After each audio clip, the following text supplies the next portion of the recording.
శ్రీ గురుభ్యో నమః. శ్రీ మహాగణాధిపతయే నమః. ఈ రోజున నిడుముక్కల శ్రీ అష్టలక్ష్మి గోశాలలో మరి గోమాతలలో పార్వతి అనే గోమాత శివైక్యం పొందినది.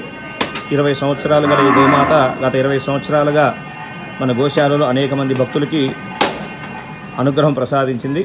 మరి అనేక గోమాతలకు జన్మనిచ్చింది. అయితే వృద్ధాపరీక్ష వచ్చే కారణాల చేతన మరి సుమారు 20 సంవత్సరాలు ఈ రోజున శివైక్యం పొందినది. మరి ఈ గోమాత అమ్మవారిలో ప్రశాంతంగా ఐక్యమైపోవాలని కోరుకుంటూ కార్యక్రమం నిర్వహిస్తున్నాము. జై గోమాత, జై గోమాత, జై గోమాత.